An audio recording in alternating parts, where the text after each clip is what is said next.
Assalamualaikum warahmatullahi wabarakatuh. Di sini kita akan mencoba menceritakan tentang sosok jin perempuan yang katanya jin ini khusus bertugas mengganggu anak-anak dan ibu hamil.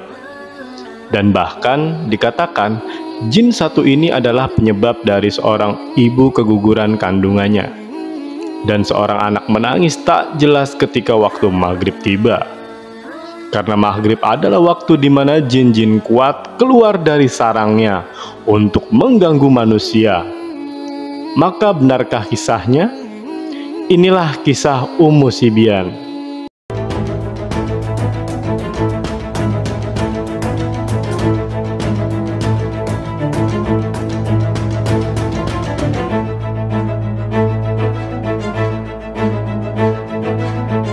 Pada suatu hari ketika Nabi Sulaiman sedang dalam perjalanan dari Syria menuju Rum, saat itu beliau berangkat dengan cara duduk di atas permadaninya yang dibawa oleh angin.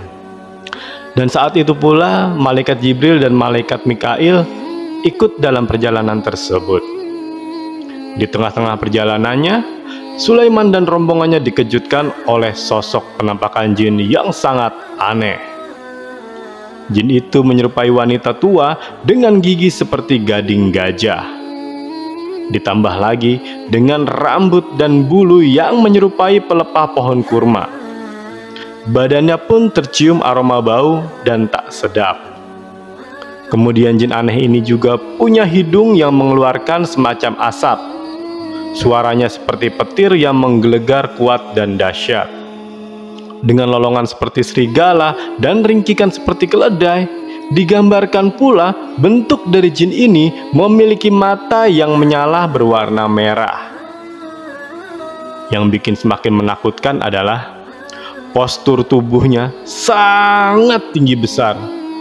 Bahkan kedua kakinya mengangkangi antara dua lembah. Nah, karena sosoknya yang seperti itu, Nabi Sulaiman terkejut hingga beliau bersujud kepada Allah Subhanahu wa Ta'ala. Setelah itu Nabi Sulaiman mengangkat kepala dari sujudnya. Beliau pun berbincang-bincang dengan sosok aneh tersebut. Nabi Sulaiman bertanya, "Wahai makhluk aneh, sebelumnya aku tidak pernah melihat makhluk yang lebih buruk darimu. Siapakah engkau ini? Dan dari manakah asalmu?"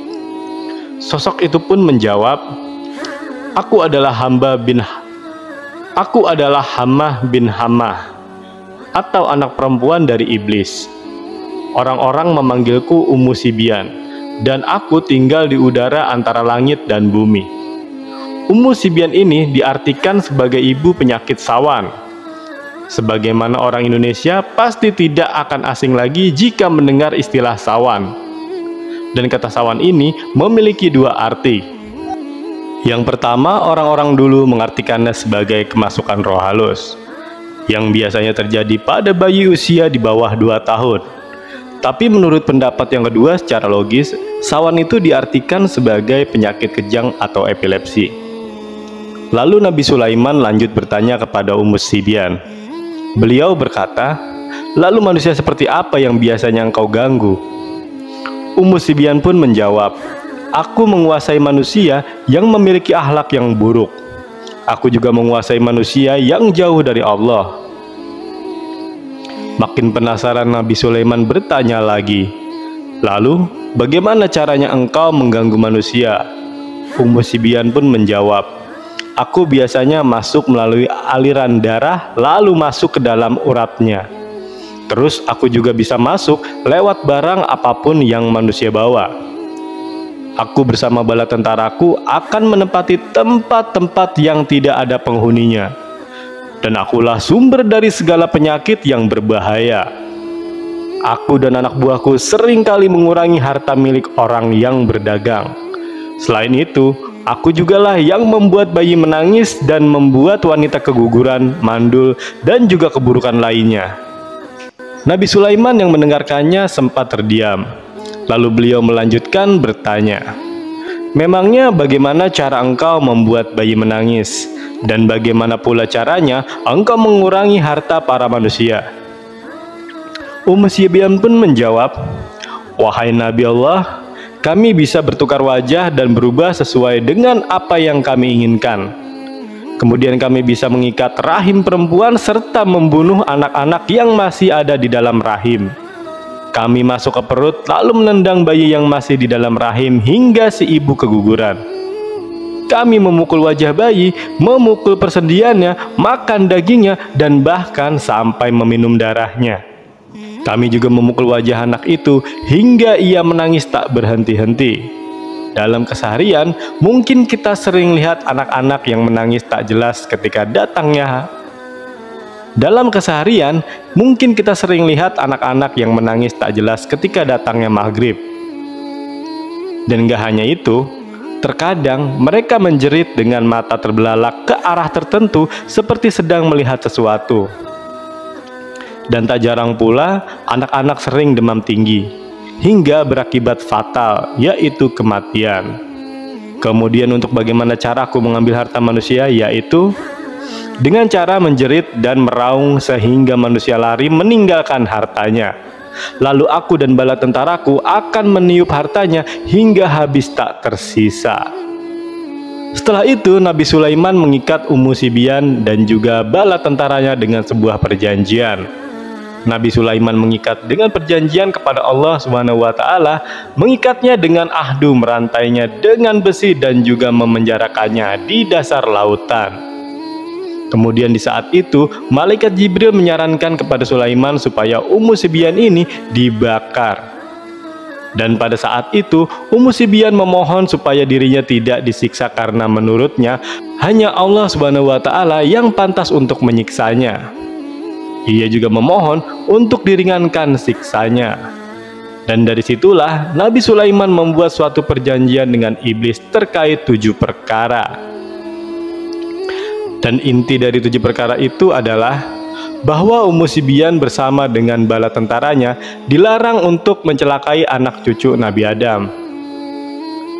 Untuk benar atau tidaknya, kisah ini sebagian ustadz ada yang menyampaikan kisah ini di ceramahnya, ada pula ulama yang menentangnya dan bilang kalau ini adalah sebuah khurafat yang terbesar di masyarakat. Salah satu hadis Nabi Muhammad SAW yang mengemukakannya, barang siapa yang dikaruniai seorang anak lalu ia mengazani pada telinga kanannya dan beriqomat pada telinga kirinya, niscaya anak itu akan dimudaratkan oleh Ummu Sibyan. Hadis ini dibawakan oleh Al-Haytham dalam Al-Majma yang diriwayatkan oleh Abuya.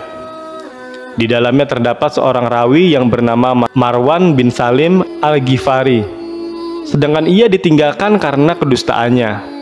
Ahli hadis negeri Syam Syekh Muhammad Nasiruddin Albani berkata, kalau hadis ini maudhu atau palsu, karena Yahya bin Al-Alaq dan Marwan bin Salim keduanya telah memalsukan hadis ini.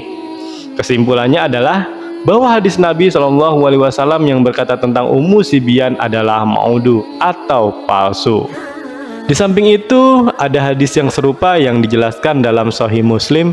Rasulullah SAW bersabda, jika sore hari mulai gelap, maka tahanlah bayi-bayi kalian, sebab iblis mulai bergentayangan pada saat itu. Jika sesaat dari malam telah berlalu, maka lepaskanlah mereka. Kunci pintu-pintu rumah dan sebutlah nama Allah, sebab setan tidak membuka pintu yang tertutup dengan menyebut nama Allah. Wallahu a'lam bishawab. Jadi itulah kisah perjanjian Nabi Sulaiman dan Ummu Sibyan. Semoga kisah ini bermanfaat, lebih dan kurangnya mohon dimaafkan. Yang benar datangnya dari Allah Subhanahu wa Ta'ala, hilaf dan keliru itu datangnya dari saya pribadi sebagai manusia biasa. Sampai ketemu di kisah-kisah seru yang penuh makna selanjutnya, saya akhiri. Wassalamualaikum warahmatullahi wabarakatuh.